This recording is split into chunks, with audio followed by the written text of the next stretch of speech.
Hello students, JEE advance एक अलग तरह का एग्जामिनेशन है। यहाँ जो क्वेश्चंस पूछे जाते हैं वो यूजुअली मल्टीपल कॉन्सेप्ट्स पर बेस्ड क्वेश्चंस होते हैं, और जब मल्टीपल कॉन्सेप्ट्स के एप्लीकेशन पर बेस्ड कोई क्वेश्चन बनता है तो वो यूजुअली स्टूडेंट्स को डिफिकल्ट नजर आता है। ऐसे क्वेश्चंस को सॉल्व करने के लिए उन्हें समझना और उनके लिए सही रोड मैप बनाना बहुत जरूरी होता है। आज के इस सेशन में मैं आपको यही बताने वाला हूं कि ऐसे क्वेश्चंस को सॉल्व करने के लिए कैसे स्ट्रैटेजी बनाई जाए, कैसे उस हायर ऑर्डर थिंकिंग स्किल्स को डेवलप किया जाए।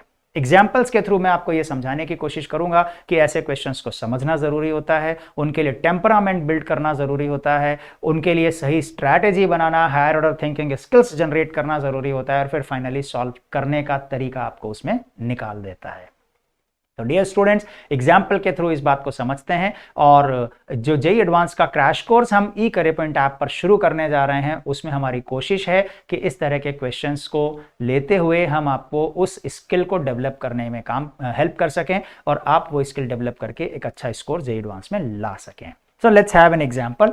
देखिए, इस क्वेश्चन को समझिए। सबसे पहले इस क्वेश्चन को रीड कीजिए, केयरफुली समझिए, वीडियो को पॉज करके, और फिर इस क्वेश्चन को सॉल्व कीजिए और इसका आंसर निकालिए और लिख लीजिए।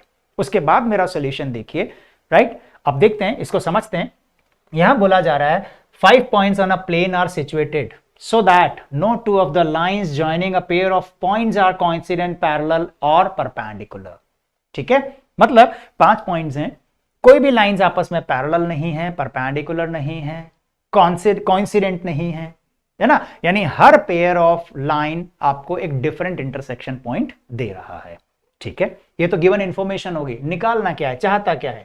Through each point lines are drawn perpendicular to each of the lines through 2 of the other 4 points. हर पॉइंट के हर दो पॉइंट के पेयर से लाइंस ड्रॉ की जा रही हैं और बाकी पॉइंट से उस पर परपेंडिकुलर ड्रॉप किया जा रहा है। Find number of intersection points of these perpendiculars.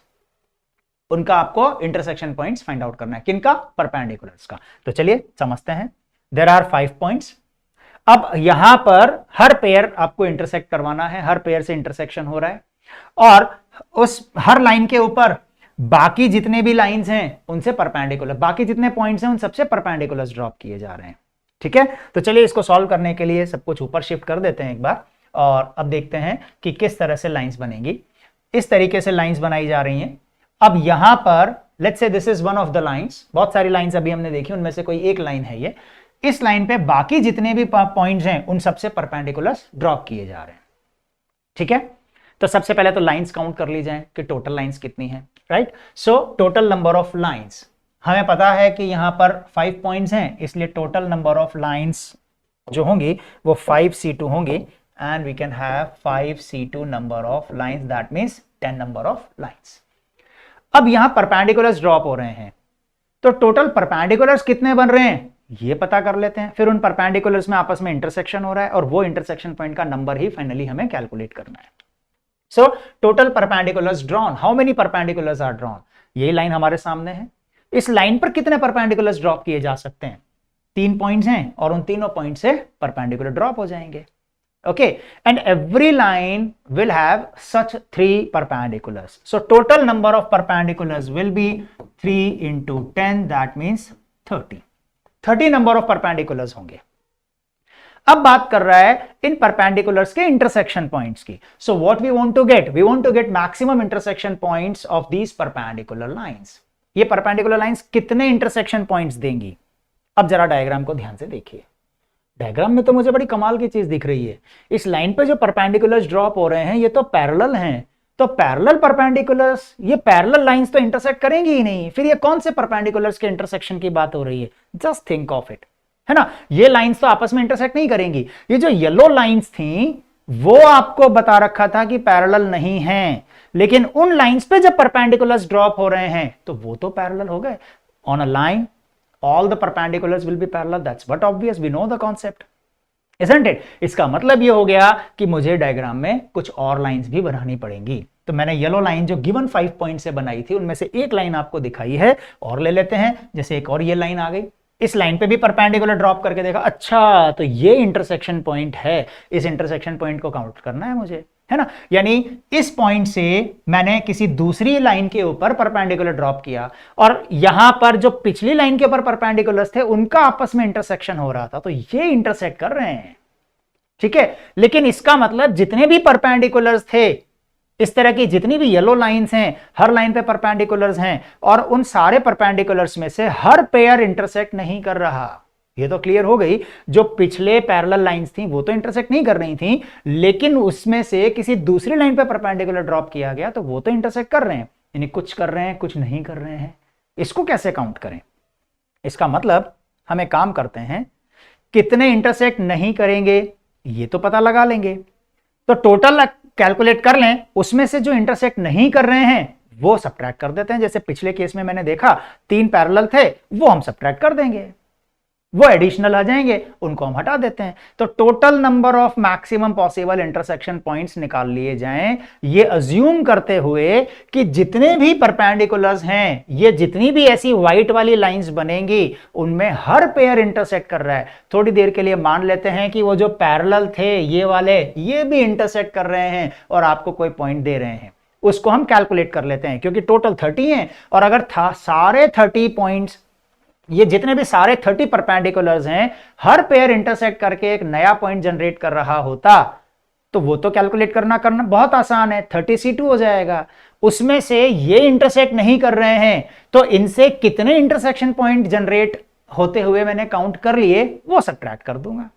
That is easy. तो एक रास्ता मुझे मिल गया। तो मैं क्या कर रहा हूं कि जितने टोटल 30 पॉइंट्स हैं उन सारे 30 पॉइंट्स के इंटरसेक्शन पॉइंट्स अज्यूम कर लेता हूं कि हर एक लाइन आपको इंटरसेक्शन पॉइंट दे रही है, हर पेयर आपको इंटरसेक्शन पॉइंट दे रहा है। टोटल 30 परपेंडिकुलर्स आर देयर और हर पेयर आपको इंटरसेक्शन पॉइंट दे रहा है। ये हो गया 30 into 29 upon 2, this is 15, 29 into 15 into 5, this is 5, this is 3, this is 4, 435 number of total intersection points possible. लेकिन ये क्या, ये तो आंसर नहीं हो सकता क्योंकि इसमें तो मैंने उनका भी इंटरसेक्शन पॉइंट काउंट कर लिया है, इन वालों का भी काउंट कर लिया है। तो कोई बात नहीं, इसको हटा देते हैं। अगर ये इंटरसेक्ट करते तो मैं निकाल सकता हूं, ये 3 लाइंस हैं, ये इंटरसेक्ट करती तो 3C2 पॉइंट देती, तो 3C2 इसमें से सब्ट्रैक्ट कर दूंगा। क्लियर? तो चलिए निकाल लेते हैं। So additional such points are, additional कितने पॉइंट्स होंगे ये देख लिया जाए। एडिशनल पॉइंट्स हमारे पास होंगे, एडिशनल सच पॉइंट्स काउंटेड कितने हमने बोला, 3 परपेंडिकुलर्स हैं, वो 3C2 number of intersection points देते है ना। ये एडिशनल नंबर हो गया, ये सब्ट्रैक्ट कर देते हैं। लेकिन भाई ये तो एडिशनल नंबर ऑफ पॉइंट्स केवल इस एक लाइन के रेस्पेक्ट में आया है, तो क्या केवल 3C2 सब्ट्रैक्ट करना है? नहीं, अभी तो यहां पर भी लाइन बनेगी, उस पर भी रिमेनिंग तीनों पॉइंट से परपेंडिकुलर्स ड्रॉप किए जाएंगे, वो भी पैरेलल होंगे, वो भी इंटरसेक्ट नहीं करेंगे। फिर किन्हीं 2 को ज्वाइन करने वाली लाइन बनेगी, उस पर रिमेनिंग तीनों से परपेंडिकुलर्स ड्रॉप किए जाएंगे, वो भी पैरेलल होंगे, वो भी इंटरसेक्ट नहीं करेंगे। यानी ऐसे एडिशनल पॉइंट्स हर एक लाइन के रेस्पेक्ट में आ गए आउट ऑफ दीज 10। यानी टोटल मुझे 3C2 इंटू 10 यानी 30 एडिशनल पॉइंट्स मिल गए। तो ये 30 एक ऐसा नंबर है जो मुझे 435 में से सब्ट्रैक्ट करना पड़ेगा। Clear to everyone? ठीक है, तो 30 सब्ट्रैक्ट कर दिया जाए। लेकिन एक और बात जरा सोचिए, अभी अभी जो हमने एक डायग्राम देखा था कि भाई इस वाले पॉइंट से यहां से मुझे परपेंडिकुलर ड्रॉप करना था, इस लाइन पे भी किया जाएगा, लेकिन इसी पॉइंट से किसी और लाइन पे भी किया जाएगा, फिर इसी पॉइंट से इन दोनों को ज्वाइन करने वाली लाइन पर भी किया जाएगा। यानी एक पॉइंट से कई सारे परपेंडिकुलर्स ड्रॉप किए जाएंगे। या केवल एक ही परपेंडिकुलर ड्रॉप होना है? नहीं, इस वाले लाइन के अलावा और भी जितनी लाइंस बनेंगी उन सब पे परपेंडिकुलर्स ड्रॉप होंगे, यानी ये वाला केस। अब इसमें क्या खास बात हो गई? इसमें एक और बहुत खास बात हो गई, इन दोनों का इंटरसेक्शन पॉइंट मुझे काउंट करना है, मैंने कर रखा है। इन दोनों का भी काउंट करना है, इन दोनों का भी काउंट करना है। लेकिन ये क्या, ये डायग्राम तो मुझे ये बता रहा है कि इन दोनों का इंटरसेक्शन पॉइंट और इन दोनों का इंटरसेक्शन पॉइंट और इन दोनों का इंटरसेक्शन पॉइंट और इन दोनों का इंटरसेक्शन पॉइंट तो सेम है। जबकि इस तरह की कैलकुलेशन में ये रिपीटेडली काउंट हो रहा है, यानी ये तो एक्स्ट्रा काउंट हो गए थे, ये तो हटने ही हटने चाहिए थे, लेकिन इसके साथ साथ कुछ ऐसे पॉइंट्स भी काउंट हो गए जो एक ही बार काउंट होना था और हमने बार बार काउंट कर लिया। इस तरह के जितने भी केस बनेंगे उनमें से हर दो लाइन का pair same intersection point generate करेगा, यानी हर पेयर से एक ही रिपीटेडली काउंट होने वाला पॉइंट मिल गया तो मुझे उसे एक ही बार काउंट करना था, यानी एक्स्ट्रा पॉइंट्स काउंट हो गए। एक्स्ट्रा कितने होंगे वो सब्ट्रैक्ट करना पड़ेगा। आगे ना बात समझ में? तो इसका मतलब ये पता कर लिया जाए सबसे पहले तो कि जैसे इस पॉइंट से कितने परपेंडिकुलर्स ड्रॉप हो रहे हैं, उनमें से हर दो का एक पेयर आपको एक इंटरसेक्शन पॉइंट दे रहा है, तो इससे ड्रॉ होने वाले परपेंडिकुलर्स की संख्या निकाल लेते हैं। वो कैसे काउंट होगी, चलिए। So perpendiculars drawn from each point, हर पॉइंट से कितने परपेंडिकुलर्स ड्रॉप होंगे, हर पॉइंट से हर लाइन पर परपेंडिकुलर ड्रॉप हो रहा है, यानी इस पॉइंट को हटा दिया जाए तो बाकी जितनी लाइंस बनेंगी उतने ही परपेंडिकुलर्स ड्रॉप होंगे। बाकी कितनी लाइंस बनेंगी इसको हटा दें तो, अगर मैं इसको हटा दूं then how many remaining points are there, 4, और उन 4 में से हर दो का पेयर एक लाइन देगा, यानी 4c2 नंबर ऑफ लाइंस, और जितनी लाइंस होंगी उतने ही यहां से परपेंडिकुलर्स ड्रॉप होंगे, यानी 6। ठीक है, तो इस अकेले पॉइंट से 6 परपेंडिकुलर्स ड्रॉप किए जा रहे हैं। अगर उन सारे 6 में से हर दो का पेयर इंटरसेक्ट करके नया पॉइंट दे रहा होता तब तो ये सही था, लेकिन हर दो का पेयर सेम पॉइंट दे रहा है, यानी इसमें एक्स्ट्रा पॉइंट्स आ गए, मुझे इसको हटाना पड़ेगा। So let's count how many additional points are counted over there, उस नंबर को निकाल लिया जाए। तो इन 6 में से हर दो का पेयर एक इंटरसेक्शन पॉइंट देता है, यानी ये 6 अगर हर दो का पेयर एक एडिशनल न्यू पॉइंट दे रहा होता तो वो 6c2 पॉइंट्स होते। 6c2 इन्फ्लेटेड नंबर है, ये नंबर एक्चुअली एक ही है। This is not a different number, ये जो पॉइंट है ये हर बार रिपीट हो रहा है, इसका मतलब 6c2 एक्स्ट्रा पॉइंट्स जनरेट हो रहे थे, लेकिन क्या वाकई 6c2 को सब्ट्रैक्ट करना है? नहीं, 6c2 पॉइंट्स बनते अगर ये हर एक नया पॉइंट देता, लेकिन इन सबको मुझे एक बार काउंट करना है, तो एक्स्ट्रा पॉइंट्स कितने हो गए, इसको मुझे एक बार तो करना ही है ना, -1। इतने एक्स्ट्रा पॉइंट्स हो गए। 6c2 का मतलब हो गया this is 15 - 1, 15 points extra, 15 points देते अगर ये सारे इंटरसेक्ट करते तो, लेकिन वो 15 बार काउंट नहीं होना चाहिए था, वो एक ही बार काउंट होना चाहिए था, और इस नंबर में हमने 15 बार काउंट कर लिया। ठीक है, तो मुझे इनको सब्ट्रैक्ट करना पड़ेगा, लेकिन क्या केवल यही नंबर सब्ट्रैक्ट करना है? नहीं, ध्यान से देखिए, ये तो एग्जाम्पल हुआ किसी एक पॉइंट के रेस्पेक्ट में, ये वाले पॉइंट के रेस्पेक्ट में। सेम सिचुएशन इस पॉइंट पर भी बनेगी, सेम सिचुएशन इस पर भी बनेगी, सेम इस पर भी बनेगी, सेम इस पर भी बनेगी, यानी टोटल मुझे एडिशनल पॉइंट्स कितने मिलेंगे, जितने एक्चुअल गिवन पॉइंट्स थे, यानी 5। सो दिस इज 70। ये एक और एडिशनल डेटा आ गया, यानी 435 में से मुझे 70 को भी सब्ट्रैक्ट करना पड़ेगा। ठीक है, अब एक बार वापस से देखिए क्वेश्चन को, क्या मैंने सारे केसेस को ऑब्जर्व कर लिया या कोई केस छूट रहा है, ये भी चेक कर लिया जाए, फिर से ऑब्जर्व करते हैं। अब मुझे एक चीज और दिखाई दे रही है, ट्रायंगल। ट्रायंगल के केस में क्या खास बात है? ट्रायंगल के केस में खास बात यह है बच्चों that a triangle will have 3 altitudes, और ट्रायंगल के एल्टीट्यूड्स कॉन्करेंट होते हैं। उससे क्या फर्क पड़ेगा?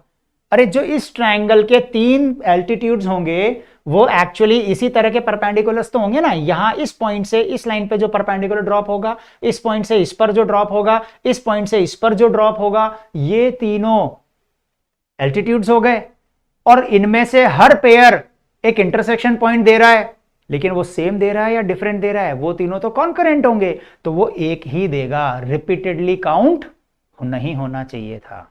राइट, तो पहले ये चेक किया जाए कि ट्रायंगल्स कितने बनेंगे। तो जैसे ये ट्रायंगल का केस ले रहा हूं, बाकी सब कुछ मैंने हटा दिया, सब कुछ साफ कर देते हैं, बस एक ट्रायंगल लेकर चलते हैं। इस ट्रायंगल में इस वाले गिवन पॉइंट से इस पे परपेंडिकुलर, यहां से परपेंडिकुलर और यहां से परपेंडिकुलर ड्रॉप कर देते हैं, और ये परपेंडिकुलर्स एक सिंगल पॉइंट दे रहे हैं, जबकि मुझे ये जो नंबर मैंने लिया 435, ये जितने भी परपेंडिकुलर्स हैं ये इस 30 में तो काउंटेड हैं, और इनमें से हर पेयर एक डिफरेंट इंटरसेक्शन पॉइंट दे रहा था, ये नंबर मैंने यहां काउंट किया, लेकिन एक्चुअली वो डिफरेंट नहीं दे रहा, वो तो सेम दे रहा है, यानी एक ही बार काउंट किया जाना चाहिए। तो इसको भी कैलकुलेट करके सब्ट्रैक्ट करना पड़ेगा। तो सबसे पहले ये देखा जाए कि ऐसे ट्रायंगल्स कितने बनेंगे, right. So number of triangles present given 5 points, 5 में से 3 का ग्रुप एक ट्रायंगल दे देगा। So this is 10 number of such triangles are there, और हर ट्रायंगल में एक सेट ऑफ एल्टीट्यूड होगा, 3 एल्टीट्यूड्स विल बी देयर, है ना। तो एडिशनल कितने पॉइंट्स मिलेंगे वो निकाल लेते हैं। एडिशनल सच पॉइंट्स काउंटेड, ये 3 एल्टीट्यूड्स हैं, ये तीनों में से 2-2 का पेयर एक एक इंटरसेक्शन पॉइंट दे सकता था, यानी कि 3C2 इंटरसेक्शन पॉइंट्स मिलते। लेकिन ये 3C2 नहीं है, ये तो सिंगल है। 3C2 का मतलब हो गया 3 नंबर ऑफ इंटरसेक्शन पॉइंट्स मिल रहे थे। लेकिन क्या 3 नहीं सब्ट्रैक्ट होना, सब्ट्रैक्ट 2 होना है। ये 3C2 नहीं मिल रहे हैं, 3 नहीं मिल रहे हैं। 3 को मुझे एक ही बार काउंट करना है, 3 बार काउंट नहीं करना, यानी एक्स्ट्रा कितने हो गए, 2 एक्स्ट्रा हो गए। तो एडिशनल पॉइंट्स कितने, 2। लेकिन ये तो केस हुआ एक ट्रायंगल के रेस्पेक्ट में, और ऐसे टोटल कितने ट्रायंगल्स हैं, 10 मल्टीप्लाइड बाय 10, यानी 20 एडिशनल पॉइंट्स मुझे और मिल गए। तो ये इतने सारे एडिशनल पॉइंट्स हैं जो इस नंबर में काउंट हो गए, और इसलिए मुझे एक्चुअल आंसर मिलेगा। Hence required number of points is 435 minus 70 minus 30 minus 20, that becomes 315। ये आपका फाइनल आंसर हुआ। क्लियर, ये हमारा रिजल्ट बनेगा। तो अब देखिए इस क्वेश्चन में हमने सिंपल सी बातें यूज करी हैं, लेकिन उन सबको एक साथ ऑब्जर्व करना, एक ही क्वेश्चन में उनको यूज करना, ये अपने आप में टीडियस होता है, और इसीलिए इस तरह के क्वेश्चंस यूजुअली डिफिकल्ट कैटेगरी में आ जाते हैं। ठीक है, एक और ऐसा एग्जांपल लेते हैं, चलिए। A tank contains 100 liters of an aqueous solution containing 10 kg of salt. Water is entering in the tank at the rate of 3 liters per minute. 3 litre per minute से पानी उसमें आ रहा है, and mixture is flowing out at a rate of 2 liters per minute. Tank में 100 liters aqueous solution है, that consists of 10 kg of salt, और उसमें 3 litre per minute से पानी दिया जा रहा है अंदर, 2 लीटर पर मिनट से मिक्सचर बाहर आ रहा है। ठीक है, the concentration is maintained uniform by stirring. How much salt in kg will tank contain at the end of 1 hour? 3 टुकड़ों में इस क्वेश्चन को बांटिए। This much part is the given information. फिर the concentration is maintained uniform by stirring, ये कुछ additional information लिखी हुई होती हैं जिनका क्वेश्चन से बहुत ज्यादा मतलब नहीं होता सॉल्व करने में, लेकिन टेक्निकली इंपॉर्टेंट होती हैं, कुछ बोलना चाह रहा है। और फिर फाइनली निकालना क्या है, how much salt will the tank contain eight the end of 1 hour, 1 घंटे के बाद उस टैंक में कितना सॉल्ट बचेगा। चलिए इसको समझने के लिए पहले एक बार पिक्चर समझ लेते हैं कि क्या होना चाहिए exactly. This is the tank, let's say 10 kg aqueous solution है, और उसमें 10 kg 100 लीटर्स एक्वस सोल्यूशन है 10 kg सॉल्ट का, उसमें 3 लीटर पर मिनट से पानी डाला जा रहा है। सो water is flowing in 3 litre per minute, and this is water. ठीक है, एंड 2 लीटर पर मिनट से मिक्सचर बाहर आ रहा है। So this is 2 litre per minute, 2 litre per minute की स्पीड से रेट से बाहर आ रहा है। Litre per minute means the rate of change of volume, the rate of change of volume, isn't it. अब मतलब ये जो शुरू की 3-4 लाइंस थी इनका हमने पिक्चर में डाल दिया। 100 litre was the initial volume of the tank, उसमें 3 लीटर पर मिनट से डाला जा रहा है और 2 लीटर से बाहर आ रहा है। इसका मतलब अंदर जो वॉल्यूम है वो भी कांस्टेंट नहीं है, वो कंटिन्यूअसली चेंज हो रहा है। जो मिक्सचर बाहर आ रहा है, डाला तो वाटर जा रहा है लेकिन बाहर क्या आ रहा है, मिक्सचर। इसका मतलब जो सॉल्ट अंदर है इनिशियली 10 kg था, वो धीरे धीरे कम हो रहा है क्योंकि वो इस मिक्सचर के साथ बाहर निकल रहा है। और यही क्वेश्चन ने पूछा है कि 1 घंटे के बाद उसमें कितना सॉल्ट बचेगा। कुछ सॉल्ट यहां से बाहर आ चुका होगा 1 घंटे में, यहां कितना बचेगा ये पूछा है इसने। ठीक है, अब ये बीच में एक लाइन छुपी हुई थी, the concentration is maintain uniform by stirring. इसका क्या मतलब कि भाई डाला पानी जा रहा है, यहां से मिक्सचर आ रहा है, तो कहीं ऐसा तो नहीं है कि बीच में नीचे पैंदे में मिक्सचर सॉल्ट बैठा हुआ होगा, सॉल्ट बाहर आ रहा है और धीरे धीरे इसमें पानी एक्यूमुलेट हो गया। यानी ऊपर से नीचे तक कॉन्सेंट्रेशन सेम है। स्टीयरिंग से हिलाते हुए टैंक में कॉन्सेंट्रेशन मेंटेन किया जा रहा है, यानी जिस कॉन्सेंट्रेशन का इस सॉल्ट ये इस टैंक में मिक्सचर है एग्जैक्टली उसी कॉन्सेंट्रेशन का सॉल्यूशन बाहर आ रहा है। ठीक है, तो ये गिवन इंफॉर्मेशन हो गई हैं। अब इनको सॉल्व कैसे करेंगे, रिकॉल कीजिए, कहां देखते हैं ऐसे क्वेश्चंस? यूजुअली कुछ कुछ मिलते जुलते से फिजिक्स में, फ्लूइड में ऐसे क्वेश्चंस कभी कभी देखे हैं हमने, है ना। मैथ्स में रेट की बात हो रही है, चेंज भी हो रहा है और लास्ट में सॉल्ट कितना बच रहा है। यूजुअली ऐसे क्वेश्चंस को डिफरेंशियल इक्वेशंस में देखा जाता है, यानी कि इक्वेशन बनाना बहुत जरूरी हो गया। ठीक है, तो कुछ डेटा अज्यूम करने पड़ेंगे। क्या डेटा अज्यूम करना चाहिए ये समझते हैं। तो चलिए थोड़ा स्पेस कर लेते हैं। यहां पे सबसे पहली चीज निकालना क्या है, salt in the tank at the end of 1 hour. Time के साथ साथ चेंज हो रहा है, यानी किसी भी टाइम टी पर टैंक में सॉल्ट कितना है ये एक वेरिएबल अज्यूम कर लिया जाए। So salt in the tank at time T is let's say x kg। ये सबसे पहला डेटा अज्यूम कर लिया जाए। टाइम चेंज हो रहा है, सॉल्ट भी चेंज हो रहा है, मुझे x की वैल्यू निकालनी है eight the end of 60 minutes, यानी t जब 60 मिनट्स हो जाएगा, 1 आवर हो जाएगा, तो सॉल्ट कितना होगा। ठीक है, अब देखिए वॉल्यूम चेंज हो रहा है यहां पर, तो rate of change of volume मुझे देखना पड़ेगा। और वॉल्यूम किसी भी टाइम टी पर, जैसे टी टाइम पर x kg है, तो टी टाइम पर वॉल्यूम कितना है ये चेक करना पड़ेगा। तो अज्यूम कर लेते हैं, वहां पर भी देख लेते हैं। Volume of the solution in the tank at time T initially 100 था, 100 में टी टाइम पर वॉल्यूम की बात हो रही है, 3 लीटर पर मिनट से डाला जा रहा है, तो टी टाइम में 3t लीटर अंदर आ चुका होगा, और 2 लीटर पर मिनट से बाहर निकल रहा है, यानी 2t लीटर बाहर निकल चुका होगा। 100 plus t litres of solution is there in the tank at any time t। t को यहां पर मिनट्स में लेना होगा क्योंकि ये लीटर पर मिनट है, ये भी लीटर पर मिनट है, t मिनट्स में हो गया, तो 100 plus t litre of volume is there. Okay, ये इतना टैंक में हमारे पास वॉल्यूम हो गया। अब आगे बढ़ते हैं। अब देखिए सॉल्ट बाहर कैसे निकलेगा, इक्वेशन कैसे बनाएंगे। यहां से तो प्योर वाटर आ रहा था, अंदर उसमें सॉल्ट मिक्स हो गया और वही मिक्स्ड सॉल्यूशन बाहर आ रहा है, यानी जो 2 लीटर पर मिनट बाहर आ रहा है ये rate of change of volume है, और ये जो मिक्सचर बाहर आ रहा है ये अपने साथ सॉल्ट लेकर आ रहा है, यानी उस सॉल्ट के कुछ कॉन्सेंट्रेशन होगी, यानी अगली टर्म हमें कॉन्सेंट्रेशन अज्यूम करनी पड़ेगी। राइट, तो चलिए देखते हैं concentration C of the solution at time T. किसी भी टाइम टी पर 100 लीटर सॉल्यूशन इनिशियली था, उसमें 10 kg था, टी टाइम टी पर x kg था और ये वॉल्यूम था, तो कॉन्सेंट्रेशन कितना हो गया, ये हो गया x upon 100 plus t kg पर litre. Okay, see this is the concentration. इस कॉन्सेंट्रेशन का सॉल्यूशन बाहर आ रहा है, बस अब तो काम हो गया। अगर 2 लीटर पर मिनट से फ्लो हो रहा हो और x upon 100 plus t concentration हो, तो बस concentration multiplied by rate multiplied by volume, आपको सॉल्ट का अमाउंट मिल जाएगा। राइट, अब इक्वेशन बनेगी कैसे, या t है या 2 लीटर पर मिनट है, या 2 लीटर पर मिनट तो rate of change of volume है, और t जो है ये हमने किसी भी टाइम t पर अज्यूम किया था, isn't it? तो अब ये इक्वेशन कैसे बनाई जाए। अब जो t टाइम के पैरामीटर्स आए हैं, इस t टाइम पर ये कॉन्सेंट्रेशन है, t टाइम पर ये वॉल्यूम है, t टाइम पर इतना kg सॉल्ट है। तो अब ये देख लेते हैं कि t टाइम में अगर स्मॉल चेंज किया जाए तो सॉल्ट में कितना चेंज आएगा, यानी रेट चेंज कर लेते हैं, रेट की बात कर लेते हैं। कई बार रेट सीधे सीधे समझ में आ जाता है, और कई बार रेट अगर सीधे सीधे समझ में नहीं आए तो फिर हम एक इक्वेशन बना लेते हैं। तो जैसे यहां पर rate of change of salt कितना हो जाएगा, dx by dt।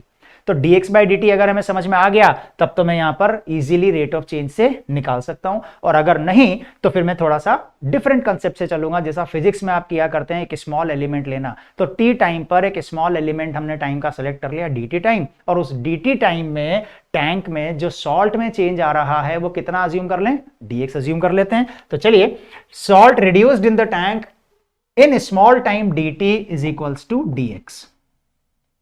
dx amount salt का रिड्यूस हो गया dt टाइम में। ठीक है, अब dt टाइम में कितना वॉल्यूम बाहर आ गया, और जितना वॉल्यूम बाहर आया उसकी ये कॉन्सेंट्रेशन थी, तो वो सॉल्ट का अमाउंट मिल जाएगा dt टाइम में। तो 2 लीटर पर मिनट से जो फ्लो हो रहा हो तो वो कितना वॉल्यूम ले आएगा 2 लीटर पर मिनट से dt टाइम में, वो हम लिख लेते हैं। Volume of the solution flowing out in the small time dt is rate of flow, that is 2 into time dt। इतना वॉल्यूम बाहर आ गया सॉल्यूशन का, और इस वॉल्यूम में इस कॉन्सेंट्रेशन का सॉल्ट है, ठीक है। तो कितना अमाउंट बाहर आ गया वो देख लेते हैं। Amount of salt flowing out of the tank in the small time dt is C concentration and volume is 2 dt, यानी ये हो गया C का मतलब हमें मिल गया है C is equal to x upon 100 plus T and it is multiplied by 2 dt, ठीक है।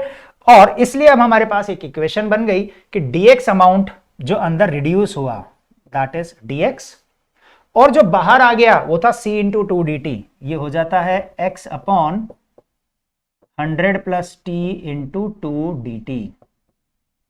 इतना वॉल्यूम बाहर आया इस कॉन्सेंट्रेशन का, दैट मीन्स इतना सॉल्ट बाहर आ गया और इतना सॉल्ट अंदर रिड्यूस हुआ। ये इक्वल होने चाहिए, लेकिन अंदर रिड्यूस हुआ और बाहर गेन हुआ है। बाहर तो सॉल्ट आ रहा है ना, अंदर रिड्यूस हो रहा है, यानी अपोजिट साइन लगेगा। This is the amount of the salt reduced in the tank, this is the amount of the salt flowing out of the tank, minus sign लग गया। अगर हमें रेट यहां समझ में आ जाती कि हाँ rate of change of salt की बात हो रही है, तो dx by dt हम निकाल लेते, और dx by dt क्या होता, rate of change of volume 2 litre per minute है और concentration x upon 100 plus T है, यानी कि 2 dt वॉल्यूम बाहर आया था तो c इंटू 2 dt था, तो dx अपॉन dt क्या हो जाता, c into 2। Rate of change of salt is equal to concentration into rate of change of volume, और उससे हम इक्वेशन बना सकते थे। और अगर नहीं तो हम एक स्मॉल अमाउंट ऑफ टाइम लेकर, एक स्मॉल अमाउंट ऑफ सॉल्ट लेकर इक्वेशन फ्रेम कर सकते हैं। अब अगर आप इसे ऑब्जर्व करें, this is a simple differential equation as far as differential equations is concern. इसको सॉल्व करना बहुत आसान काम है, लेकिन जब यही क्वेश्चन अलग तरह से पूछा जाता है एडवांस में, तो फिर इस लैंग्वेज को समझना और यहां तक पहुंचना यही जरूरी हो जाता है, और ये इक्वेशन फ्रेम होने के बाद क्वेश्चन बहुत ईजी हो जाता है। तो लेट्स इंटीग्रेट दिस, और आगे का काम बहुत ईजी है। t इज इक्वल टू 0, जहां से एक्सपेरिमेंट शुरू हुआ उस मोमेंट पर 10 kg सॉल्ट था, और हमें 1 आवर के बाद चाहिए, यानी t is equal to 1 hour, that means 60 minutes, क्योंकि सारे यूनिट्स 60 में हैं, मिनट्स में हैं। So this is 60, let's say it is x। तो मुझे x की वैल्यू फाइंड आउट करनी है at t is equal to 60। So this becomes, इस x को लेफ्ट साइड पर मैं शिफ्ट कर दूंगा, so that is dx upon x, and this becomes ln of x upon 10 is equal to minus times ln of 100 plus t, this is 60, so this is 160 upon 100, t का value 0 है, multiplied by 2, ये 2 यहां पर है, that is a simple calculation. Minus remove कर देते हैं, ये 0 कैंसिल हो जाएगा, so this is x upon 10 is equals to 10 upon 16 raise to the power 2, minus sign है, रेसिप्रोकल ले लिया, लॉग रिमूव कर दिया, so this gives you x is equals to 1000 upon 254, and that is approximately 3.9 kg. 3.9 kg is the amount of salt which remains after 1 hour in the tank. So in this way we solve such kind of questions. तो ये तरीका है question को समझना, उसको solve करने के लिए टेम्परामेंट बिल्ड करना, एक एक करके वेरिएबल्स को पिक करना और इन सब चीजों को उसमें इक्वेशन में कन्वर्ट करके फिर सॉल्व करना. So that is a very important skill which the student needs to develop while attempting questions of JEE advance. Thank you very much, all the best. और जो क्रैश कोर्स हमारा शुरू हो रहा है उसमें एग्जैक्टली हम इसी तरह के कॉन्सेप्ट्स पर काम कर रहे हैं. That's all.